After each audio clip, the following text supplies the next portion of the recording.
আসসালামু আলাইকুম প্রিয় দর্শক, ঘরোয়া কৃষক কিষানির পক্ষ থেকে শুভেচ্ছা অভিনন্দন। তো আজকে আমরা আলোচনা করব মুড়ি কাটা পেঁয়াজের জমিতে কি পরিমাণ সার প্রয়োগ করতে হয়, কখন প্রয়োগ করতে হয়।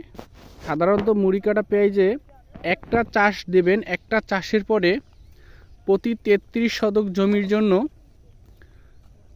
22 থেকে 24 কেজি পরিমাণ জৈব সার প্রয়োজন এবং টিএসপি সারটা খুব বেশি প্রয়োজন। 26 থেকে 28 কেজি টিএসপি সার দিবেন এবং ইউরিয়া সারটা কিছুদিন পরে দিলে হয়, 15 থেকে 20 দিন পরে ইউরিয়া সারটা প্রয়োগ করতে হবে। আমার এখন দিতে হবে পটাশ সার দিতে হবে প্রতি 33 শতক জমিতে 22 কেজি। তো এরপরে এই যে দেখেন আমাদের কাইল করা হয়েছে 10 সেন্টিমিটার পরপর কাইল। এই কাইলে এই যে মুড়ি কাটা যে বীজটা, এই বীজটা আমার রোপণ করতে হবে। এই যে এই বীজটা রোপণ করতে হবে। রোপণ করে এটা মাটিটা এই দেখেন হাত দিয়ে এটা এই ফাইলটা বা বীজটা ঢেকে দিচ্ছে।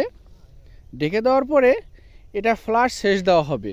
পরে দ্বিতীয় সেচে আমরা 20 কেজি পরিমাণ ইউরিয়া সার প্রতি 33 শতক জমিতে প্রয়োগ করে দিব। এরপরে তৃতীয়বার ইউরিয়া এবং কিছু পরিমাণ পটাশ সার প্রয়োগ করে দিব, কারণ পটাশটা পেঁয়াজের জন্য খুব ভালো একটা কাজ করে। কেন? কারণ